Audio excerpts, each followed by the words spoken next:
Okay, so I'm Michelle Wendt. I'm a physical therapist in Edmonds, Washington, and I treat mostly general orthopedic and vestibular. So general orthopedic, that's post-surgical, that's people that come in with chronic pain, as well as just any kind of aches or pains or injuries that come about either from an event or things that have developed over time. And then I also treat vestibular, which is more about inner ear dysfunction. But today we're going to talk a little bit on fall prevention, why we have falls, how to prevent falls, and what we can do to improve upon our home and our health overall. So looks like it's almost about 5 minutes after. So hopefully most people are here.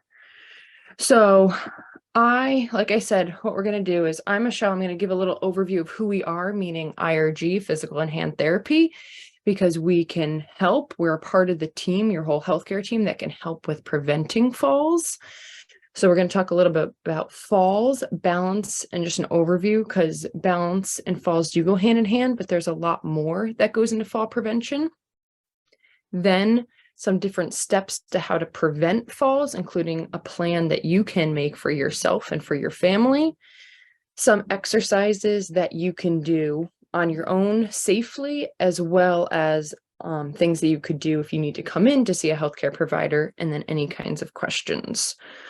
So I believe that the chat is open. So if you have any questions throughout, feel free to throw them in the chat. If I see it, sometimes with technology, I don't always see everything right away, but if I don't get to it immediately, we'll talk about all the questions at the end. So let's see, can everyone see everything? Is that all okay for everyone? Okay. So a little bit about IRG Physical and Hand Therapy. So we are a group of clinics all over mostly Western Washington, and we are healthcare providers who are movement specialists. We're made up of mostly physical and occupational therapists, but we have some other healthcare providers in our clinics as well. And our job is basically to get you to have your optimal quality of life, getting you back to whatever you want to be doing and finding what is limiting you in those sorts of things.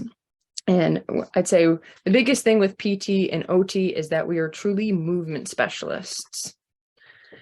So this is a little slide about what IRG provides. So I said that we're physical therapists and occupational therapists for the most part, but some people don't know what that means. So with physical therapists, we can treat pretty much the whole body. We focus within IRG mostly on orthopedic injuries, but we also have people who focus more neurologic deficits and lots of different kind of smaller specialties within that. We also have hand therapy services, and that can be splints, that can be, again, an injury that just occurred, or it can be long-standing things that you've kind of developed over time.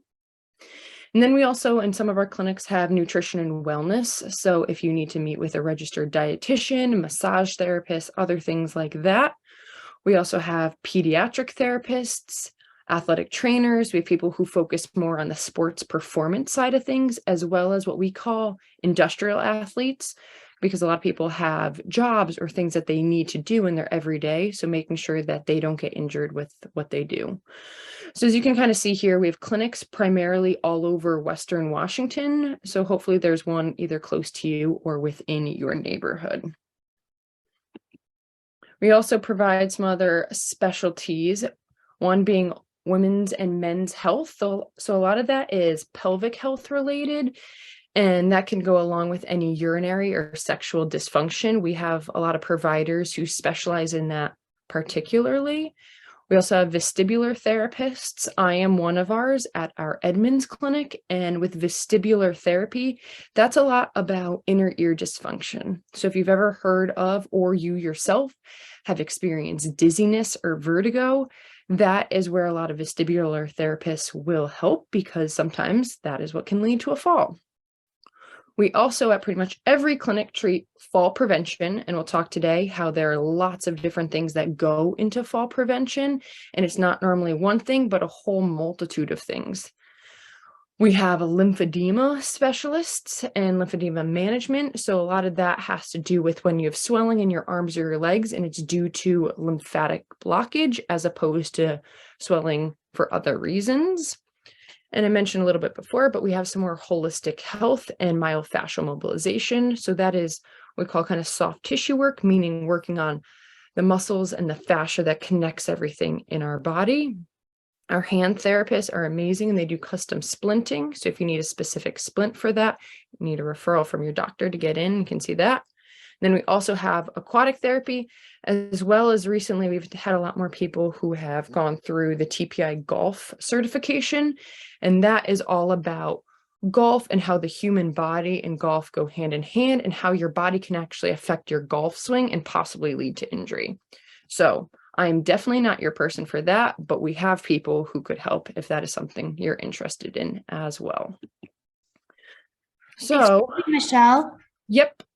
Which of your locations have the aquatic therapy?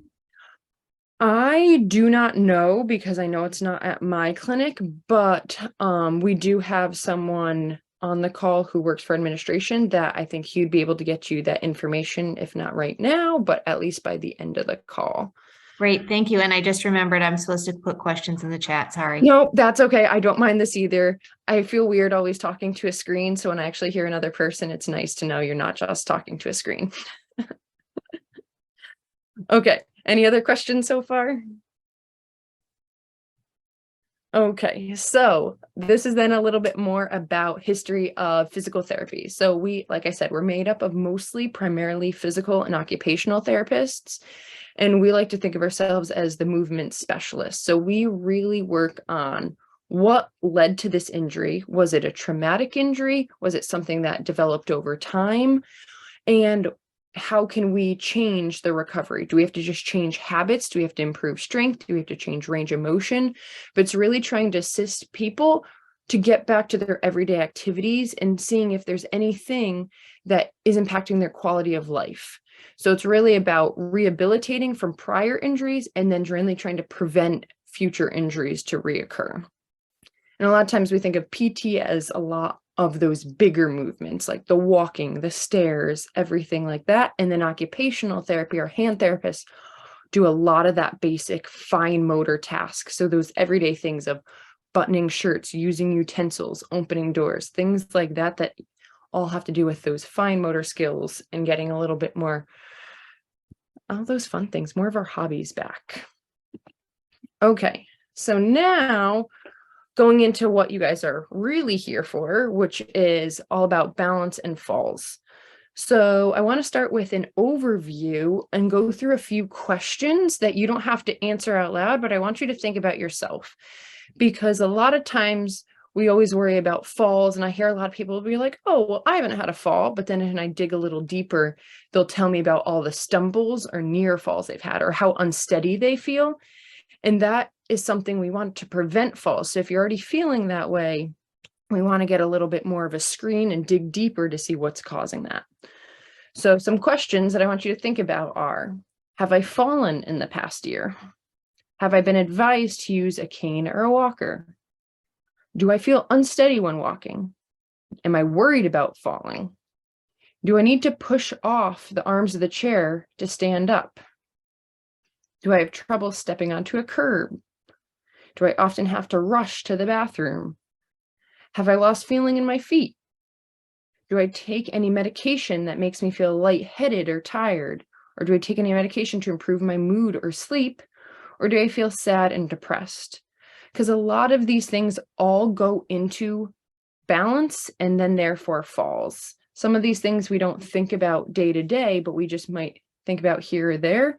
And that's what I want you to think more so about as we're going through these next few slides. So 1 in 5 falls results in an injury. There's been multiple studies that have looked at this. And if you've had a fall before and haven't been injured, that is great. That is wonderful. but it's unfortunate that 1 in 5 do result in injury. And that could be something serious or it could be something minor, but we want to prevent falls to prevent injury. There's a lot of different risk factors that also go into falls, and that can be something just like lower body weakness. It can be vitamin D deficiency. It can be with difficulty walking, difficulty with balance, medication like antidepressants or sedatives, vision changes, foot pain or wearing improper footwear, as well as some other home hazards. And we'll go a little bit more in depth about these, but these are just some things that might be factoring into why you feel unsteady or why you're having a fall. And a lot of times people don't think of falls the same way that we think about heart attacks or strokes or some really serious conditions that do occur to all people at all different ages. But it's something that we can prevent. And that's the big thing with healthcare is we want to do as much as we can to prevent these things from occurring. So like I mentioned before, there's lots of components that lead to falls, and most falls are caused because of a combination of things. It's not normally just one thing that has led to a fall, and we want to mitigate those risks that we have. So these falls can affect us, they can affect family members, and then the big thing that occurs with falls is, like I mentioned, injury then limits us with what we can do, how independent we are. So it's important to create a plan, because as PTs, we are only one part of this whole puzzle, but it's a part that is important to have, and this is what we can do to make you stronger and better and more balanced overall. So now I want to go into those 6 different steps, which might end up being more or less, depending how much I talk, about taking control back and how you can improve things in your life, in your home, to really minimize your chances of falling. The first thing is finding a good balance or exercise program. Depending on how much you feel that falls impact you or unsteadiness is a part of your life, you can do something like go to a local community center or senior center, where a lot of those places have group fitness classes. And a lot of those group fitness classes are tailored to balance specifically. It's important to build strength, to build endurance, and build flexibility, all those kinds of things. And the group setting is a great way to start if you're just trying to figure out where you're at.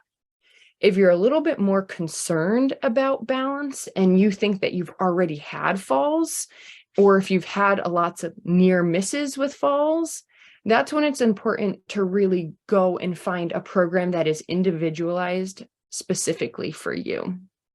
And that is what ties kind of into talking to your healthcare provider. So your healthcare provider, if it's your primary care, if it's your PT, it's very important to be open and honest about your falls and fall history.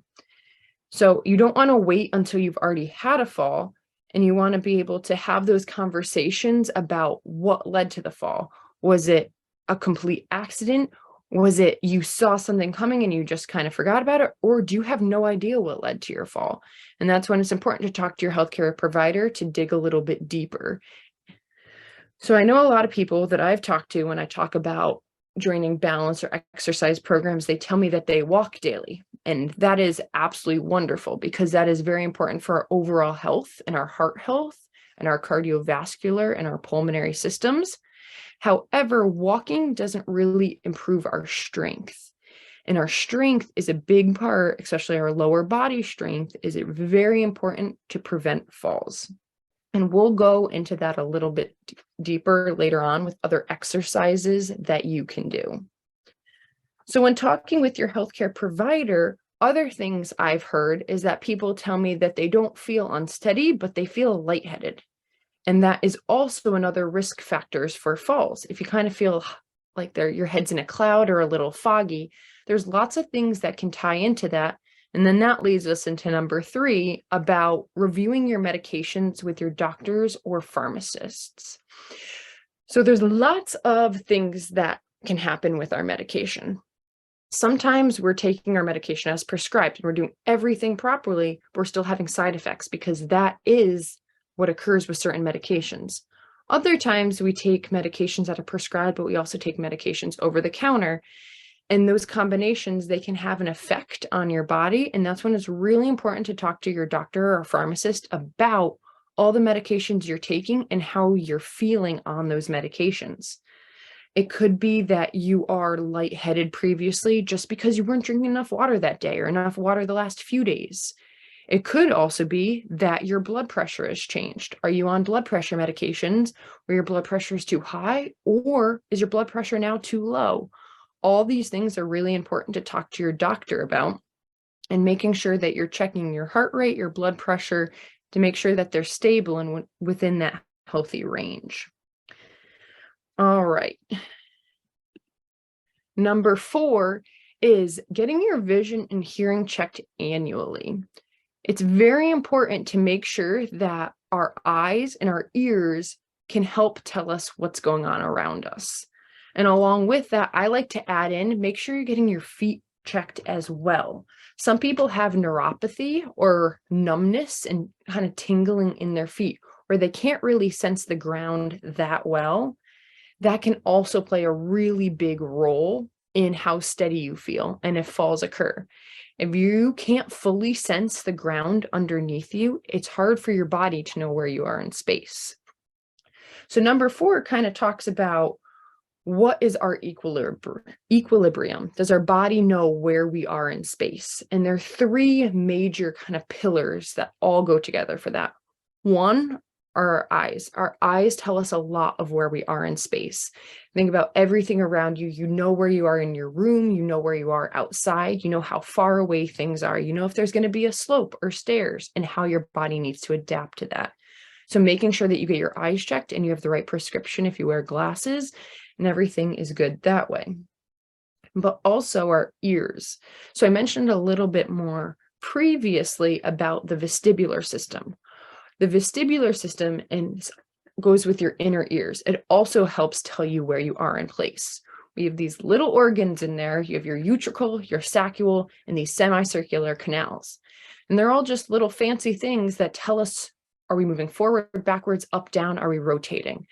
So if your eyes are closed, do you still know where you are? Are you moving? Are you not moving?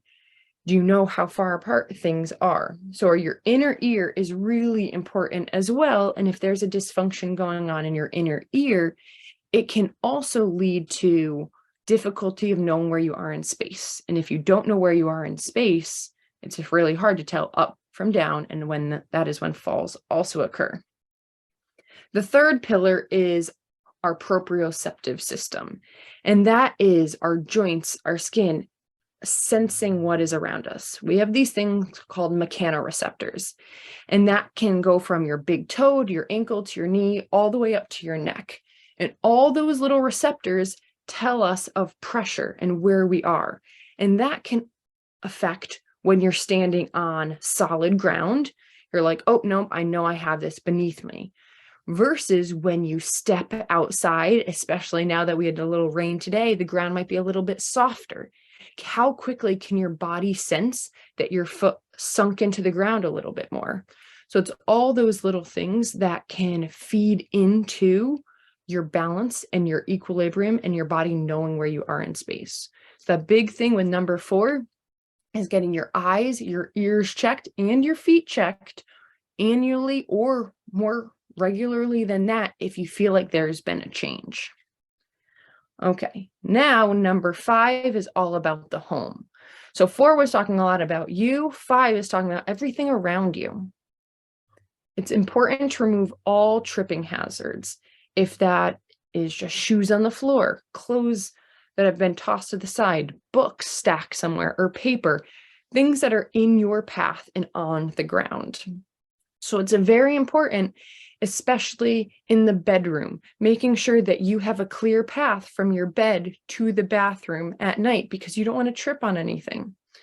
Also with that, you want to make sure you have adequate lighting.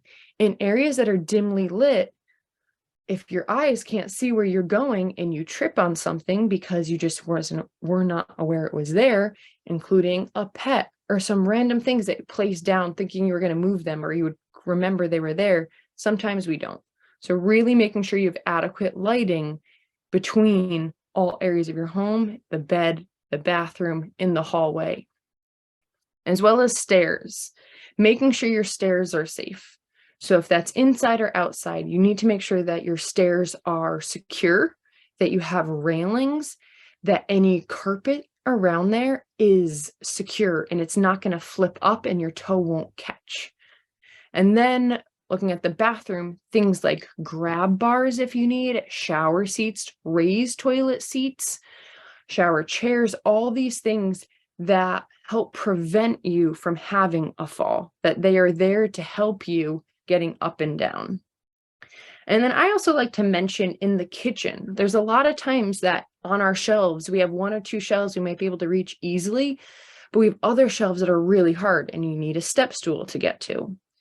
If you have a step stool that you use, it's important that it is a very secure, safe one that won't tip on you.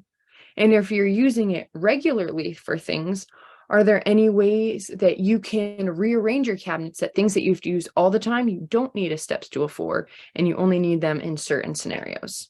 And I know everyone is different and everyone's home is different. So you'll have to kind of just assess your home and what's around you. And then number 6 is talking with family members.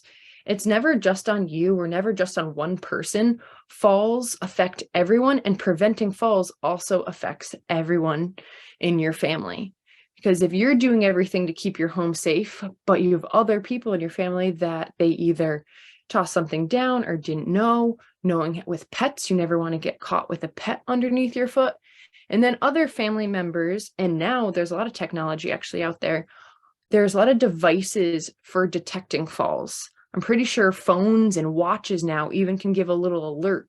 And they say, oh, we've noticed change in your gait, or hey, we think you've had a fall. Should we call 911? A lot of this technology is actually really helpful to be able to get in contact with someone in case you do have a fall, because we want to prevent them as much as possible, but we do know that falls happen. And we need to have a plan as well in case we do have a fall. So it's really nice with all the technology now that there are ways we can already get in contact. But if you don't have a phone or a watch around, there's other systems that you can have as necklaces or other things that you can keep on your body just in case you do have a fall, that you can alert any family or emergency services that are around you. The other thing I like to mention here is all about those assistive devices. So sometimes you might say, hey, I have a friend or a family member that started using a cane or a walker or walking sticks. And you might have questions about, why do they need them? Do I need them? And how do I know what is the right one for me? That's when it's best to go back and talk to your healthcare provider. If it's your primary care, if it's one of your specialists or your physical therapist, we can help do assessments of your balance and determine, are you a fall risk?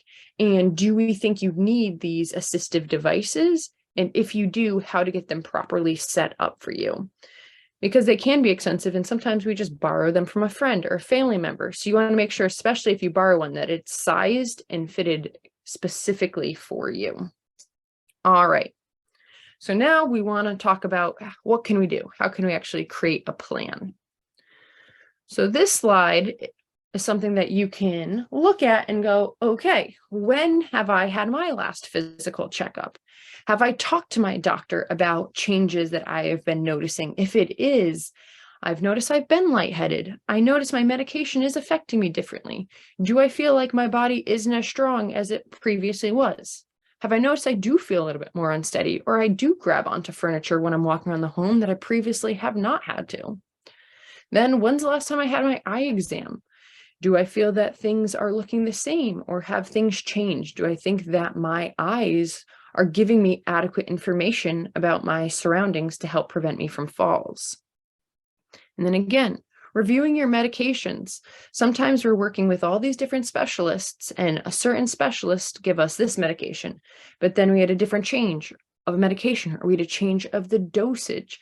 All of these things can have some significant side effects. So it's really important to talk with your doctor, or just go down to your local pharmacist and talk to them about what medications you're on and what is normal versus abnormal. And should you be having to change your medications possibly because of the side effects that you're having?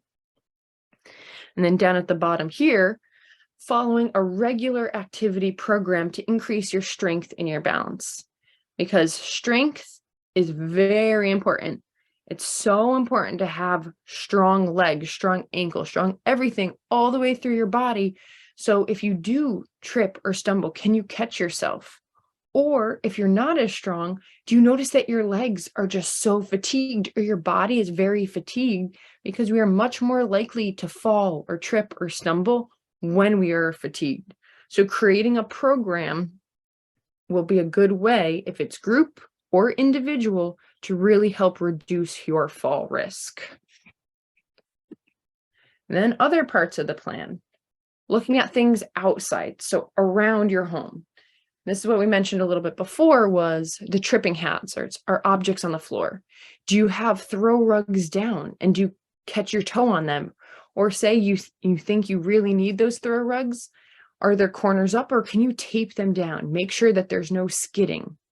You really want to make sure that any cords and wires are not in your way and they're everything out of the way, that there's no way you can trip over them.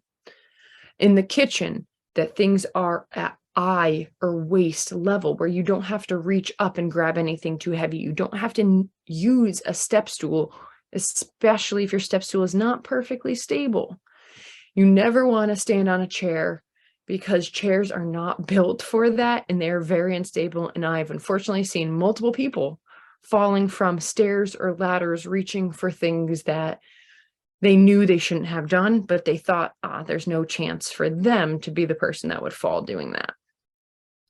And then in the bedroom, again, bright lights, having your walkways lit up so that you know exactly where you're stepping. You want something close to bed that you can turn on right away, so you don't have to get up and then find the light switch. You want to make sure that you have some night lights for paths, and that your paths are clear between the bedroom and the bathroom. And then outside, like we mentioned before, are steps loose? Are they uneven? Are there railings? Do you have one railing? Do you have two railings? Do you need those railings? Or do you find yourself that you're pulling yourself up the step? Or is that railing there just for a little steadying hand? Do you have carpet that's on there that will not slip, will not move? And then, are your handrails safe? Are they secure into the wall, that if anything happened, that they can help you? And then making sure that you have bright lights, because again, our eyes are very important for telling us where we are in space. And then making sure you have light switches at both the top and bottom of the stairwell, outside, that you have lights right by your stairs so they are well lit, especially if you're coming home later at night. And then the bathrooms, non-slip mats, any grab bars, anything that will really help you being safe and secure. And all of these things you can find online. There are so many resources out there, and we'll talk a little bit more about those resources as well. Okay, so now a quick little review of the exercises.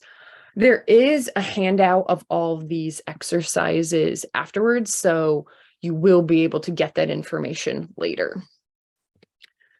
Strengthening, like I mentioned from the beginning, PTs, we are the movement specialists, so our biggest role in all of this is assessing your balance, your fall risk, and then what can we do about it.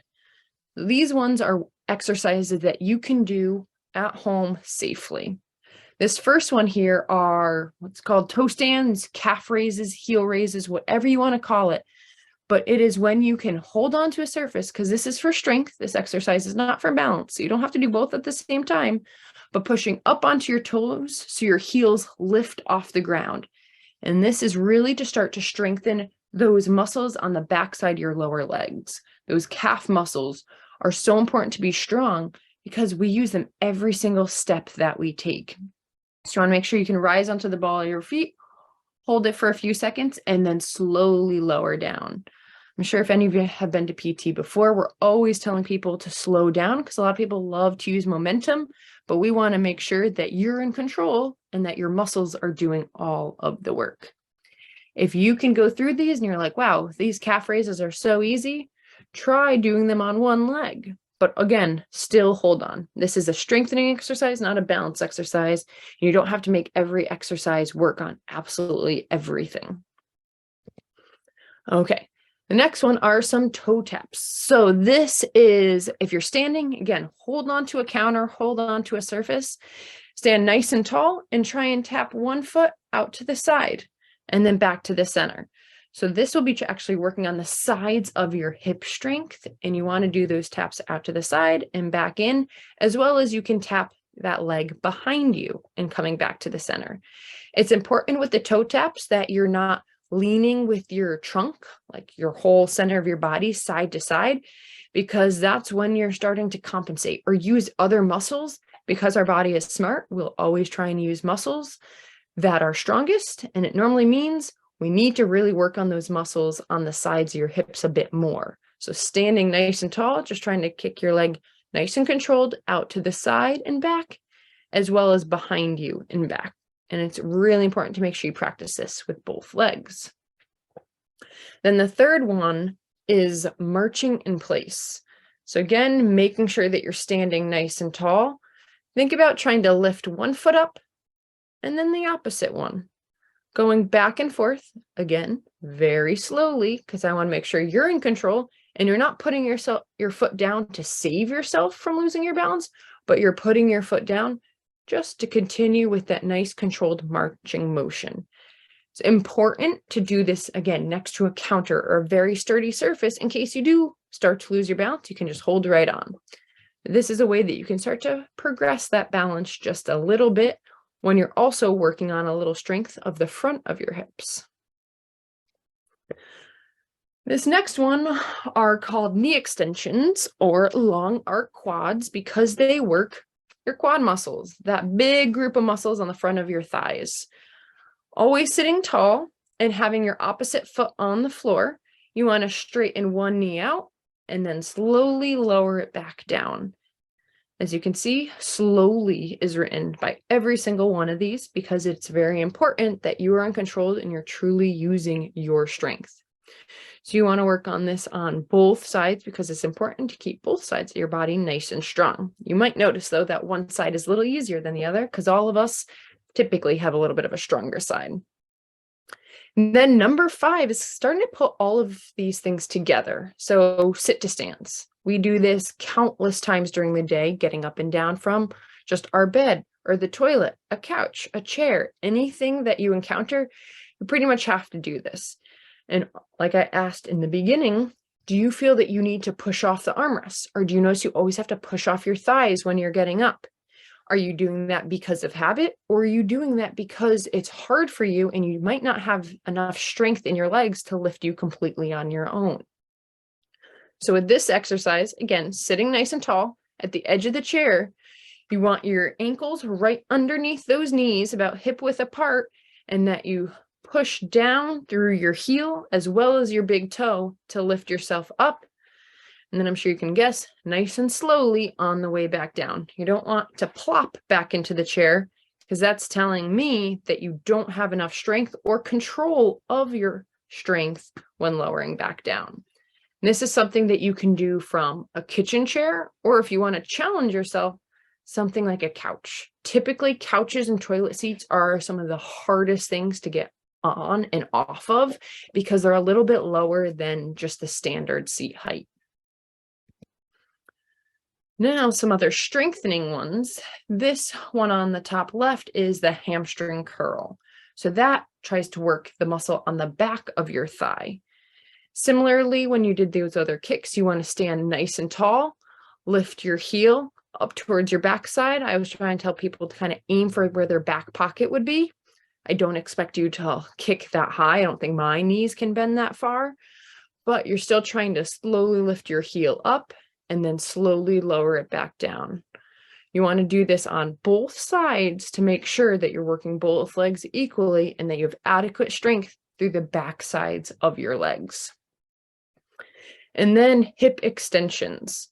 So with this one, again, these strengthening ones, it's important to hold on because you're not trying to challenge your balance. You're just trying to work on your strength. So hold on to a table, stand tall, and reach one foot backwards, trying to keep that knee straight, and then slowly bring it back forward again. When doing this, you can think about squeezing your glute muscles. So that's the muscles right by your back pockets. That's a good way to start to strengthen those ones, because if you look at your body, those are sometimes some of the strongest and biggest muscles in our body, because they're so important with walking, going up and down stairs, getting on and off any surfaces. So it's very important to strengthen those muscles. And here too, I wouldn't want to see someone leaning forward when they're trying to kick back, but they truly are using those glute muscles. And then this one is similar to the previous one, but this time you don't have to be holding your foot down and tapping that foot, but you're trying to stand tall, kick that leg out to the side, a controlled kick, and then slowly bring it back in. A lot of times when doing this, we're always thinking about the leg that we are kicking, but it's actually really challenging for the leg that you're standing on. So with all these, you're really working both legs at the same time when you're standing up, because one leg is holding you up when the other leg is moving in and out. Number 9 is starting to get a little combination of these movements and now trying to challenge your balance. I'd still want you to be right next to a countertop or something, some secure solid surface that you can have right next to you. But think about almost punching your arm out as you're lifting your knee, because this is a very exaggerated kind of walking movement, but doing it slowly is a really good way to challenge that balance on that foot that you're standing on, and a little bit of movement with your arm, because when do we ever just walk with our legs and not twist and turn or look at something up and down, something went by, a noise? We're always being distracted by different things. So we want to make sure we're challenging ourselves with full body movements. Then these last 2, I believe, are more pure balance exercises. The first one is walking heel to toe. So trying to see if you can put one foot directly in front of the other. You don't have to walk. You could just stand there with one foot in front of the other and then try and lift off your hand from whatever surface is right next to you and see how long you can hold it. Can you not hold it for a second? Can you hold it for a few seconds, but you feel your body really wobbling side to side? It gives you a little bit more insight on how easy is it for you to balance, and then switch feet. It's really common that it's actually different side to side. Sometimes one side is really easy, the other side is quite challenging. So then you know, okay, I have to train this other side a little bit more. But doing that heel to toe walking can really challenge those systems that I talked about before, those mechanoreceptors and our proprioceptors, to know where we are in space. With these balance exercises, though, I don't want you holding on to the chair or holding on to the counter the whole time. I want your hand hovering, that if you need help, you have it. But if you're holding the whole time, you're not really training your feet. Your body keeps going back to using your hand as that out. So then the next one, standing on one foot, is kind of that progression. It's a little bit harder. Instead of having 2 feet on the ground, now you have 1 foot on the ground. And again, see how you do standing on one foot, then see how you do standing on the other. You might have big differences side to side, or they might be pretty similar. Every single person is different. So you want to see for you, do you have a more dominant side, or do you have a side that you feel a little bit more comfortable with? And then you know what you have to train a little bit more. So these are all some different exercises that you can go through on your own. Just see how easy or difficult they are.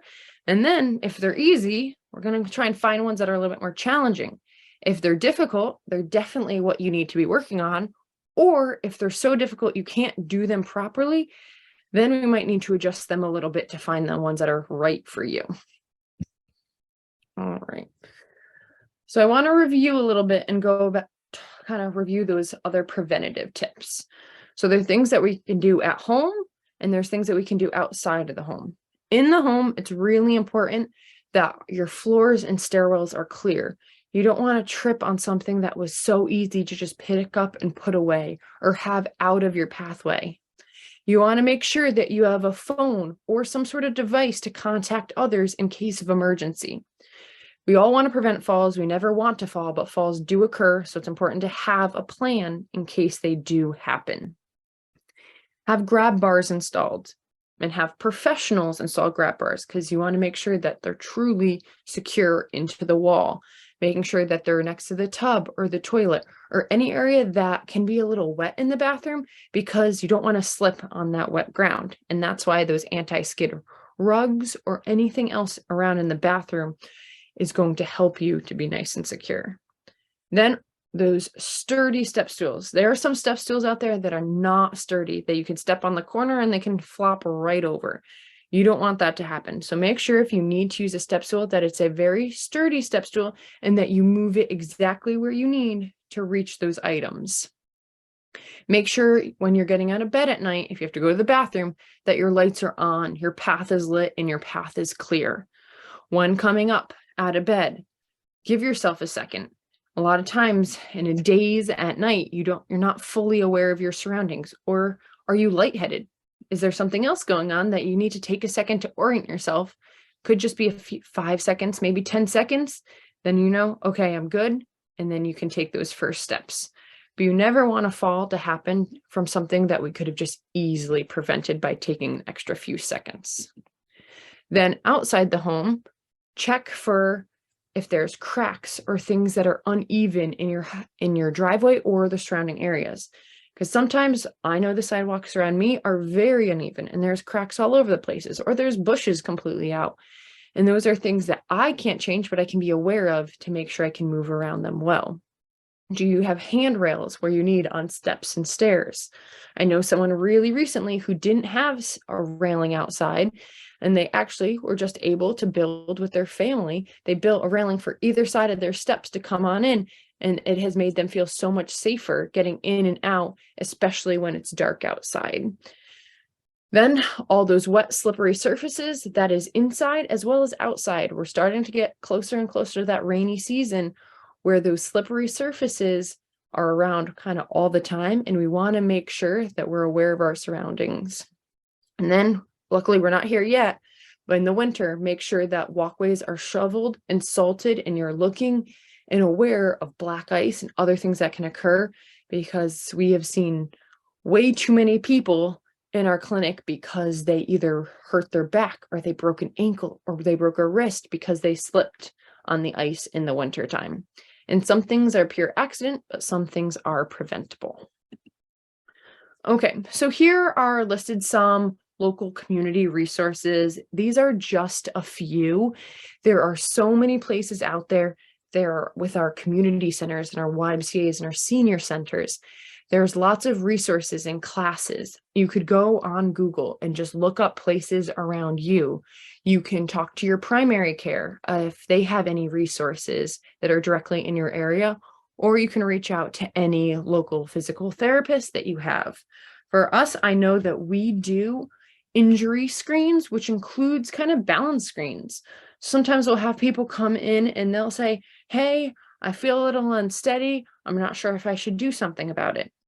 So we can come in, just chat, do a balance assessment, see where you fall. There's so many different balance assessments out there that have all this research about if you score a certain number, you're at an increased risk for falls, or a high risk for falls, or you're at no risk for falls, or limited. They never say no risk for falls.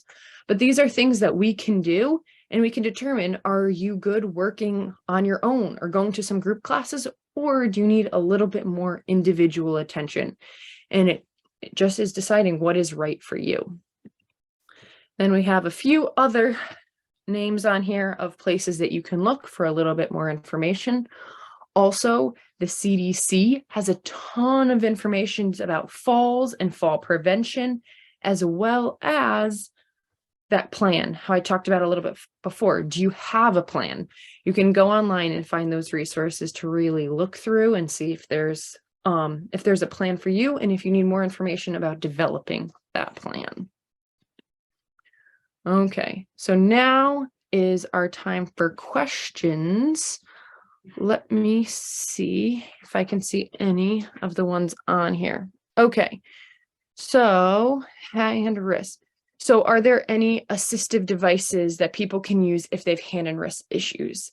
Yes, there are some very specific ones that you can use that are more of a platform that you can almost rest your arm on. So instead of having to grab it with your hands, if you have a lot of hand pain or other things going on, there are specific devices that are much more, they're just built for people who don't have the ability to grasp as well. If it's because of dysfunction or just because of pain or for pure preference, they do have some devices for that.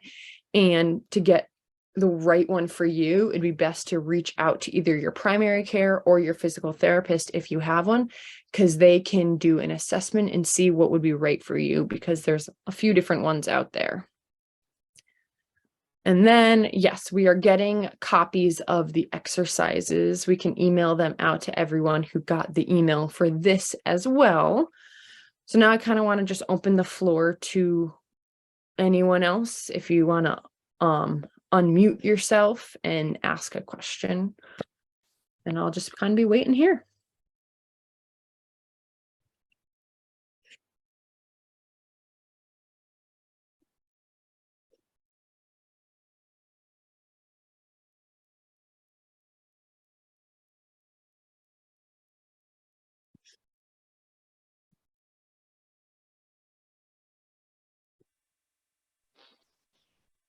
Hello, I want to thank you for the information and the very good presentation. It was educational as well as pleasant to listen to.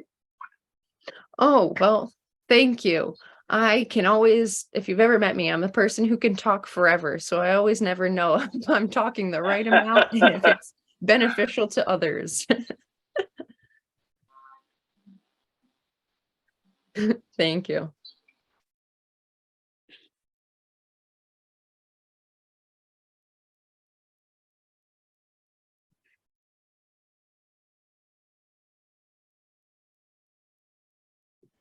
So I'll still hang out here for a few more minutes. If there's any questions, you can unmute and ask out loud, or again, you can put question in the chat if you prefer not to speak, but I'll just be hanging out for a few more minutes.